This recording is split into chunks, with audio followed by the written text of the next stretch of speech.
최근에 넷플릭스에서 그 폭삭 소가수다라는 드라마가 엄청난 반향을 일으켰습니다. 제가 언젠가 금요철야 때 한번 말씀드렸는데, 저 폭삭 소가수다라는 말의 의미가 내가 믿었는데 속았다, 이게 아니고 뭐라 그랬어요? 무척 수고하셨습니다. 무척 수고하셨습니다라는 제주도 방언입니다. 폭삭 소가수다. 저도 봤는데 참 재미와 또 감동이 그렇게 있는 그런 참 웰메이드 드라마가 아닌가 그렇게 생각을 합니다. 근데 가만히 생각해 보니까 특히 우리나라 드라마 가운데 이 제주도를 배경으로 한 드라마들이 거의 다 흥행에 성공을 했더라고요. 여러분 혹 기억하실 분들 계실 건데, 한 2년 전에 배우 이병헌 씨와 김혜자 씨가 모자지간으로 나온 우리들의 블루스라는 드라마 혹 보신 분들 있죠? 저 드라마도 굉장한 감동이 있는, 많은 사람들이 시청한 그런 제주도를 배경으로 한 드라마입니다. 또 제가 좋아하는 배우 중에 신민아라는 배우가 있는데, 신민아 씨가 주연한 갯마을 차차차라는 드라마도 제주도를 배경으로 한 드라마인데, 전혀 공감이 안 되는 이 냉랭한 분위기는 오직 기도와 말씀으로만 살아가시는, 어디 목사님처럼 드라마를 여기 이렇게 한 번씩 보셔도 됩니다. 이런 따뜻한 드라마는. 오늘 본문의 배경도 한 섬이에요. 한 섬에서 일어난 일을 기록을 하고 있습니다. 바로 멜리데라는 섬인데, 여러분 이 멜리데 섬이 지금도 있을까요? 있습니다. 제가 오늘 제목에 영어 표기를 해놨죠. 몰타라는 섬이에요. 사진을 한번 보실까요? 몰타. 여러분 저기입니다. 굉장히 멋지죠. 지금 지중해에 아주 손꼽히는 휴양지가 되어 있어요. 몰타 섬인데, 저기 이제 로마 시대에 페니키아인들이 들어가 살았거든요. 페니키아 말로 멜리데라고 이렇게 이제 바꿔 부르는 건데, 피난처라는 뜻입니다. 휴양지가 되어 있어요. 저 섬이 작은 7개의 섬으로 이루어져 있는데, 그래서 몰타 제도라고 하고 국명으로는 몰타 공화국이라고 합니다. 크기는 한 제주도의 6분의 1 크기고, 인구는 한 60만 명 정도가 모여 사는 그런 관광지 국가가 되어 있습니다. 2주 전에 우리는 이 사도행전 시리즈를, 지난주는 부활주일이라서 넘어갔고, 바로 앞장에 27장에서 이 바울과 일행들이 탄 유라굴로 배가 유라굴로 광풍 때문에, 알렉산드리아호라는 배가 유라굴로라는 광풍 때문에 14일 동안 밤낮으로 엄청나게 큰 고생을 했죠. 그리고 하나님의 약속대로 이제 육지에 한 섬에 걸리리라. 그래서 주 앞에 지금 섬이 보이는 직전까지 상황을 우리가 2주 전에 살펴봤어요. 그리고 그 배가 이제 오늘 이 멜리데라는 섬에 상륙하게 된 겁니다. 자, 자주 말씀드리지만 성경의 기록은 우연히 그냥 기록해 놓은 정보는 없습니다. 분명히 이 일도 하나님이 우연이 아니라 의도를 가지고 기록을 하게 하셨다라는 관점으로 봐야 되는데, 특히 지금 바울의 목적지는 어디죠? 로마입니다. 로마에 가서 복음 전하는 거예요. 로마에 지금 가기도 바쁜데, 하나님 왜 로마에 바로 이렇게 인도하시지 않고 로마 가는 그 턱 밑에 중간에 있는 멜리데라는 섬에 이렇게 또 상륙해서 3개월이나 이곳에서 시간을 지체하게 하셨을까? 의도가 있습니다. 과연 이 멜리데라는 섬을 통해서 여기서 우리가 배울 수 있는 교훈, 하나님 주시는 의도가 무엇인가, 우리 두 가지만 살펴보겠습니다. 첫째는 최악의 상황이 이어져도 지금도 일하시는 하나님만 신뢰하라는 교훈입니다. 여러분 믿으십니까? 최악의 상황이 이어져도 지금도 일하시는 하나님만 신뢰하라. 그 메시지를 우리에게 깨닫게 하십니다. 여러분 1절과 2절 한번 읽습니다. 시작. 우리가 구조된 후에 안즉 그 섬은 멜리데라 하더라. 비가 오고 날이 참에 원주민들이 우리에게 특별한 동정을 하여 불을 피워 우리를 다 영접하더라. 여러분 지금 이 구절에서 한번 상상을 해보십시오. 지금 이 상황에서 좀 이상한 점을 발견하셨습니까? 원주민들이 우리를 다 영접하더라. 이게 좀 이상한 거예요. 왜냐? 자, 이 사진을 먼저 한번 보십시오. 여러분, 저 영화 기억나십니까? 영화 미션이라는 영화예요. 저 영화는 배경이 18세기인데 포르투갈 영에 있는 한 섬에 과라니족이라는 원주민들이 살고 있는데 가브리엘이라는 선교사가 이제 들어갑니다. 들어갔더니 이 원주민들이 처음에 이방인이 들어오니까 경계해가지고 창으로 경계하고 지금 죽이려는 자세를 취한 장면이에요. 근데 이때 저 가브리엘 선교사가 오보에를 가지고 넬라 판타지아로 알려진 곡을 부르죠. 넬라 판타지아 아십니까? 예, 여기까지만 부르겠습니다. 그 다음 가사는 제가 몰라가지고 이 연주를 오보에로, 그래서 저 곡을 가브리엘스 오보에라고 부릅니다. 멋진 장면이죠. 유명한 곡이에요. 저 연주를 통해서 과라니족이 처음에 경계하던 태세를 풀고 점점 이제 마음을 열고 이런 내용의 선교 영화죠. 미션. 한 가지 더 얘기할 거예요. 여러분 혹시 짐 엘리엇이라는 선교사님을 기억하십니까? 전능자의 그늘이라는 책에 나온 이 짐 엘리엇 선교사님에 관한 영화가 다큐멘터리 영화로 창끝이라는 영화가 한 10년 전에 또 제작돼서 개봉이 됐는데, 짐 엘리엇은 그 에콰도르의 아우카족이라는 원주민을 선교하기 위해서 그 일행들과 대학생들이 경비행기를 타고 착륙을 했는데, 착륙해서 내리자마자 선교도 못했어요. 내리자마자 그 아우카족이 어떻게 했는가? 또 비슷하게 창을 들고 저렇게 아예 죽여버렸어요. 그 다음 장면이 좀 잔인해서 제가 넣지는 않았는데, 그래서 그 부인이 다시 가서 아우카족을 선교하고, 그 내용이 이제 전능자의 그늘이라는 책이죠. 여러분, 저게 원주민들이 이방인들을 향해서 취하는 처음 태도가 저렇습니다. 특히 여러분, 오늘 이 멜리데섬 원주민들이 제가 왜 이상하다고 했는지 이제 눈치채셨습니까? 지금 낯선 무리들이 막 깨진 배에서 276명, 어떤 사람은 군복을 입고 있고 어떤 사람은 죄수복을 입고 있고 막 내려서 오면 이 본토 원주민들이 취해야 될 자세는 아까 저 장면들이에요. 경계해야 되는 거예요. 특히 오늘 보면 이 원주민이라는 단어는 로마서 1장 14절에 야만인이라는 단어와 원어가 똑같은데요. 호이 바로바로 이, 헬라 호이 바로바로 이, 영어로 하면 바바리안이에요. 야만인, 미개인, 이성보다는 본능으로 사는 사람들, 심지어 식인까지 가능한, 그게 여러분 저 바바리안들입니다. 근데 오늘 본문에는 이 원주민들이 이들을 영접했다고 기록하고 있어요. 근데 그 이유가 본문에 있는데 2절 다시 보십시오. 비가 오고 날이 참해. 영어 성경에 보니까 because it was raining and cold. 왜요? 비가 오고 날이 추웠기 때문에 원주민들이 특별한 동정을, 긍휼을 베풀었다는 거예요. 평소 같으면 창 들고 경계하고 혹은 상해를 가할 수 있는 그런데 비가 오고 날이 추웠기 때문에, 여러분 27장 마지막에 보면 이 배가 안전하게 멜리데에 상륙한 게 아니잖아요. 파손돼 가지고 어떻게 합니까? 뛰어내려요. 몇 미터 남아 있는데 다 바다로 바울도 뛰어내렸어요. 그리고 파손된 배에 갑판, 합판 이런 것들을, 널빤지 이런 것들을 튜브로 삼아서 헤엄쳐서 지금 멜리데 섬으로 다 지금 들어온 거거든요. 여러분 그 상황이 어떻겠습니까? 딱 무슨 꼴이죠?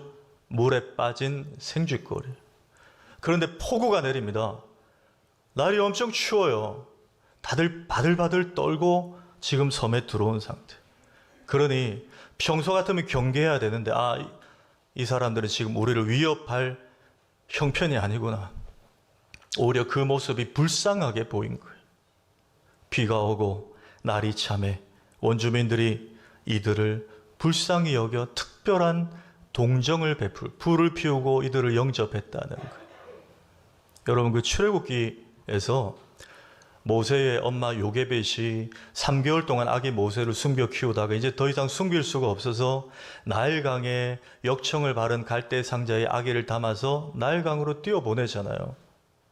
근데 여러분 그 아기 모세를 누가 발견합니까? 애굽의 바로 왕의 딸 공주가 발견해요. 여러분 그 당시에 칙령이 뭐였죠?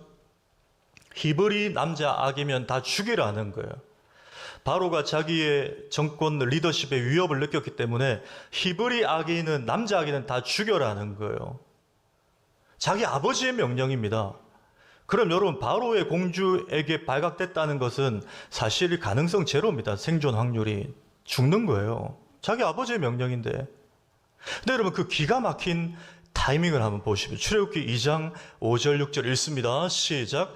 바로의 딸이 목욕하러 나일강으로 내려오고 시녀들은 나일강가를 거닐 때에 그가 갈대사의 상자를 보고 시녀를 보내어 가져다가 열고 그 아기를 보니 아기가 우는지라 그가 그를 불쌍히 여겨 이르되 이는 히브리 사람의 아기로다. 여기 타이밍 보십시오. 공주가 갈대 상자를 발견했어요. 시녀들 보고 열어봐라. 뭐냐 열어봐라. 여는 순간 아기 모세가 울었어요. 애가 우니까 불쌍하게 보니 그 강에 여러분 누가 모세를 울렸습니까?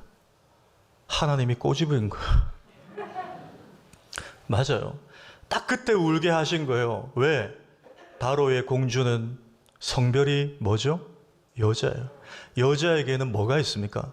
모성애라는 게 있어요. 하나님 그걸 다 아시는 거예요. 그 타이밍에 딱 울게 하신 거예요. 애가 불쌍하게 보인 거예요. 히브리 남자에게는 죽여야 되는데 불쌍하게 보인 거예요. 여러분 야곱도 마찬가지. 야곱이 형과 아버지를 속이고 밧단 아람의 외삼촌 라반의 집에 도망가서 20년 살고 자녀와 아내들 데리고 가축들 데리고 돌아오는 길에 누가 저 멀리 가가지고 정보를 제공해요. 주인님, 저기 지금 주인님의 형 에서가 칼을 든 군사 400명을 거느리고 이쪽으로 오고 있습니다. 여러분, 야곱이 형에게 죄를 지었잖아요. 얼마나 두렵고 겁이 덜컥 나서 아 이제 죽었구나. 이제 죽었구나. 형이 나를 치러 오는구나. 너무너무 두렵고 떨려서 하나님 나 좀 살려주십시오. 밤새도록 천사와 씨름하듯이 기도하는데 밤새도록 기도해요. 하나님 나 좀 살려주십시오. 근데 하나님이 마지막에 떠나가면서 어떻게 하시죠? 군사 600명을 붙여주십니까? 아니요. 야곱의 허벅지 관절을 탁 치십니다. 대퇴부 허벅지 관절을 위골 어긋나게 만들어 버리세요. 자, 창세기 32장 25절에 그가 야곱의 허벅지 관절을 치매 야곱의 허벅지 관절이 그 사람과 씨름할 때에 어긋났더라. 여러분 이렇게 되면 뭐가 됐다? 순간 장애인이 됐다는 거예요. 자, 그러고 나서 겨우겨우 걸어서 형을 만났는데 형 에서가 생각하기에는 이놈이 20년 전에 아버지와 자기를 속이고 차 나가서 잘 먹고 잘 사 얼굴에 기름기가 줄줄 흐를 줄 알았는데 보니까 장애를 입고 걸어와요. 에서의 마음이 눈 녹듯이 녹아. 성경에 보니까 야곱도 울고 에서도 울었어요. 끌어안고 입 맞추고 완전한 용서가 이루어진 거예요. 여러분 이게 때로 하나님의 방법입니다. 우리가 좀 건강하고 잘되고 형통하고 뭐 이렇게 사는 하나님 백성들도 있지만 때로는 하나님은 우리에게 아픔을 주시고 여러분 지금 이 본문에서 14일 2주 전에 열 나흘 동안 밤낮으로 배 위에서 시달렸어요. 광풍 때문에.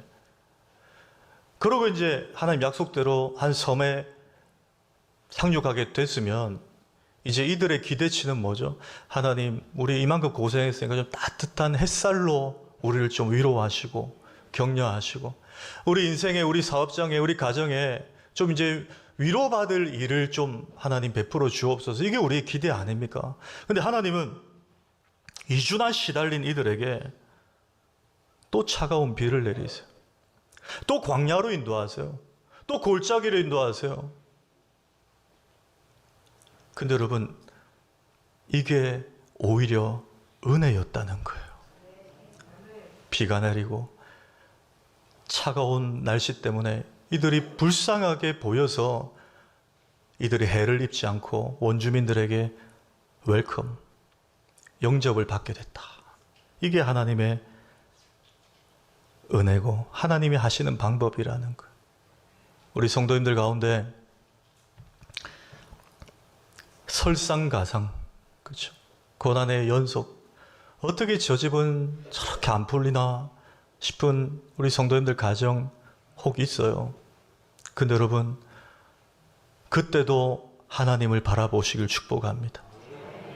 하나님은 우리 인생에 좀 풀렸으면 좋겠는데 여전히 안 풀리게 하시는데 그 일을 통해서도 하나님 지금도 일하고 계시고 그 상황과 환경을 통해서도 하나님의 계획을 이루어 가시더라는 거예요. 우리 사랑부 형제 자매님들 이 믿음 가지시길 축복합니다. 여러분의 불편한 육신, 여러분의 어려운 환경, 하나님 그걸 통해서도 하나님 지금도 일하시고 반드시 여러분을 통한 목적을 이루어 가실 줄 믿습니다. 예. 한 가지 더 보겠습니다. 두 번째는 최악의 상황이 이어져도 모두 인과응보로 해석하지는 말라는 거예요. 우리에게 일어난 일들을 쉽게 너무 섣불리 이거 인과응보다 이렇게 해석하지 말라는 교훈을 배울 수가 있습니다. 자, 3절 한번 볼까요? 3절에 읽습니다. 시작. 바울이 나무 한 묶음을 거두어 불에 넣으니 뜨거움으로 말미암아 독사가 나와 그 손을 물고 있는지라. 날이 너무 춥고 이제 비가 내리고 이 땅에 이제 섬에 들어갔는데 이들을 불쌍히 여기서 불을 피워줍니다. 근데 바울이 감사해서 자기도 좀 거두느라고 나무 한 묶음을 불이 더 잘 타게 하려고 쑥 집어 넣었는데 그 나무 묶음 사이에 숨어있던 독사 한 마리가 그 순간 휙 나오더니 바울의 손을 콱 물었어요. 근데 그 장면을 보고 원주민들이 뭐라고 말했는가? 4절 한번 보십시오. 4절에 원주민들이 이 짐승이, 이 뱀이 그 손에 매달려 있음을 보고 서로 말하되 진짜 이 사람은 살인자다. 바다에서는 겨우 구조를 받아 여기 왔지만 공의가 그를 살지 못하게 할 거다. 이들에게 뭐가 있었던 거예요? 어떤 미신이 있었던 거예요. 어떤 신비한 힘이 이 독사를 통해서 이 사람이 큰 살인과 같은 큰 죄를 지었으니까 지금 벌받게 하려고 이 사람의 손을 물었다라고 단정짓고 말했다는 거예요. 여러분, 근데 이들에게 아직 믿음이 없어요. 원주민들은. 다시 말하면 교회 밖의 사람들은 여러분 이렇게 인과응보로 생각 많이 합니다. 일어난 일들 생각해요. 그런데 적어도 하나님의 백성은 이런 관점을 가져서는 안 된다는 거예요. 제가 질문을 하나 드리겠습니다. 문제. 우리가 교회에서 가장 많이 받는 것은 1번 배식, 2번 은혜, 3번 상처. 정답은요? 야, 2번이 제가 의도했던 거와 다른데 2번 감사합니다. 예. 배식을 많이 받는 분들, 밥을 좋아하시죠. 저도 흰 쌀밥을 좋아하는데 주일날 좀 더 주소 하는 분들도 계실 거예요. 예. 사실 교회에서 가장 많이 받는 게 은혜여야 됩니다. 그렇죠? 여러분 동의하십니까?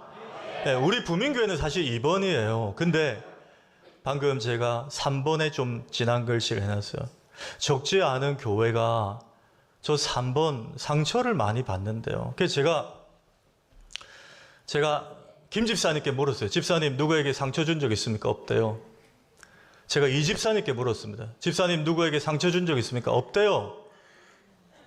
그런데 상처를 받는 사람은 그렇게 많아요. 그래서 결론을 내렸어요. 상처는 수신자 부담이다. 예. 다 물어보십시오. 상처 준 사람 없어요. 근데 다 교회 은혜도 받지만 상처도 그렇게 많이 받으세요. 들여다보면 여러분 성경에 고난하면 떠오르는 딱 대명사 성경 인물 한 사람 꼽으라면 누굽니까? 고난, 극강의 고난을 당한 사람 욥이죠. 예, 욥이에요. 욥의 고난은 정말 따라갈 수 없어요. 참 밑바닥 아니 저 지하까지 내려가는 인생 아닙니까? 그리고 욥이 자녀도 잃었어요. 몸의 질병도 가축 재산 다 잃었습니다. 엄청난 메가톤급 고난이에요. 근데 여러분 그것도 욥을 힘들겠지만 욥을 더 힘들게 한 게 있었어요. 뭐죠? 욥의 친구들입니다. 욥의 친구들이 저 멀리서 세 친구가 욥을 위로하느라고 왔어요. 와서 욥의 처지를 보니까 말이 안 나와요. 그래서 일주일 동안은 아무 말 하지 않고 욥의 곁에서 함께 울어만 줍니다. 그런데 일주일 딱 지나자 그때부터 위로한답시고 가르치기 시작하는데 그들이 가장 많이 펼친 지론이 뭐냐? 욥기 4장 7절. 생각해보라. 죄 없이 망한 자가 누구인가? 정직한 자의 끊어짐이 어디에 있는가? 욥에게 친구들이 한 말이에요. 여러분, 죄 없이 망한 자가 어디 있어? 정직한 자가 저렇게 망하는 게 어디 있어? 이 말은 뭐죠? 다 인과응보라는 거예요. 욥 잘 생각해봐. 네가 과거에 죄를 지어서 이런 일 당하는 거 아니야? 너 요즘에 하나님 앞에 좀 뭐 숨기는 거 있지 않아? 너 요즘 헌금 안 했지? 너 요즘 새벽 기도 빠졌지? 내가 사랑하니까 하는 말이야. 그게 제일 무서워요, 여러분. 내가 너 위해서 하는 말이야. 욥의 세 친구들이 막 교대로 인과응보라는 거예요. 욥을 더 힘들게 했어요. 근데 여러분 이게 예수님의 제자들도 매 한 가지였어요. 예수님과 함께 걸어가는데 나면서부터 시각장애인, 맹인이 된 한 사람이 쭉 이렇게 걸어가요. 그걸 보고 제자들이 예수님께 예수님 질문이 있습니다. 저 친구는 누구의 죄 때문에 저렇게 된 겁니까? 자기 죄입니까? 아니면 부모의 죄입니까? 제자들이 너무 매너가 없어요. 그 들리는데 그렇게 얘기를 한 거예요. 예수님 뭐라고 하시죠? 요한복음 9장 3절에 예수께서 대답하시되 이 사람이나 그 부모의 죄로 인한 것이 맞다고요? 아니라는 거예요. 입 닫아라 얘들아 이 말이에요. 뭔 소리냐? 인과응보로 해석하지 말라는 걸 오히려 그에게서 장차 하나님이 하시는 일을 나타내고자 하심이라. 사랑구만 아멘 한번 해보세요. 아멘. 네. 여러분 우리가 겪는 육신의 핸디캡 어려움이 인과응보가 아니라는 거예요. 예수님이 아니라잖아요. 여러분 한때 한국교회 뭐 가게에 흐르는 저주 그런 거 보셨죠? 막 해서 뭐 치유 기도 받아야 되고 그런 거 없습니다, 여러분. 예수 십자가의 보혈의 능력이 우리 과거의 모든 죄와 허물을 다 깨끗하게 씻은 줄 믿으시기 바랍니다. 인과응보가 없어요. 저 집은 분명히 뭐 문제가 있으니까 자녀들이 저런 어려움을 당하지. 여러분 이거는 원주민들이나 하는 말이지 적어도 교회 내에서는 절대 그런 말을 하시면 안 돼요. 복음이 있는데 우리에게 인과응보는 없다는 거예요. 오늘 바울의 경우와 똑같지 않습니까? 여러분 지금 276명의 배에서 내린 사람들이 다 살았어요. 그런데 왜 유독 바울이 이 독사에 물렸을까요? 왜 바울이 물렸을까요? 저는 그렇게 봅니다. 만약 다른 사람이 물렸으면 그 사람 죽었을 거예요. 근데 바울이니까 안 죽은 거예요. 왜? 하나님이 바울을 통해 하실 일이 남아 있었거든요. 바울은 사명이 있었거든요. 우리가 아까 10절까지 읽었지만 바울이 입술이 파래지고 막 몸을 떨면서 죽는 게 그들이 생각할 때 독사에 물린 인과응보인데 결과인데 바울이 멀쩡해요. 뭐라고 부르면 이 신이다. 신이라고. 그래서 추장 제일 높은 보블리오라는 사람이 바울과 누가와 아마 아리스타고 이 일행들만 데리고 자기 집에 모시고 갔어요. 3일 동안 대접을 합니다. 근데 그 집에 가봤더니 보블리오의 아버지가 이질과 열병으로 누워 있어요. 바울이 안수기도 해주고 고쳐줘요. 이 소문이 멜리데에 소문이 난 거예요. 온갖 병든 사람들이 다 찾아와서 바울의 기도로 나음을 입습니다. 여러분 바울이 스타가 된 겁니까? 아니에요. 바울의 기도를 통해서 낫게 하신 하나님이 멜리데에 드러나신 거예요. 그래서 바울에게 하나님 독사를 무는 일을 하나님 바울에게 허용을 하신 거예요. 우리 사랑부 지체들 여러분에게 어려움이 있어요. 시련이 있습니다. 그렇죠? 여러 가지 시련이 있어요. 하나님이 왜 주셨냐? 인과응보 아니에요. 절대 아니에요. 하나님이 여러분을 통해 축복의 통로로 사용하시려고. 여러분 다니시는 복지관에 여러분을 통해 부민교회로 전도받아 오는 친구들이 있게 하시려고 인 줄 믿으시기 바랍니다. 여러분을 사용하시려고 해요. 우리 성도님들도 마찬가지. 우리에게 일어난 일들을 인과응보로 해석하지 마세요. 마귀가 주는 생각이에요. 물론 우리가 늘 하나님 앞에 우리 신앙을 점검해야 되는 태도는 필요합니다. 그러나 모든 일어난 일을 내가 이랬기 때문에 우리 자녀가 고통, 이랬기 때문에 우리 집이 안 되고, 이랬기 때문에 사업이 안 되고, 이렇게 하지 말라는 거예요. 그 시련과 어려움을 통해서도 하나님이 하실 일을 계획하고 있기 때문에 그 일이 나에게 허락되는 거예요.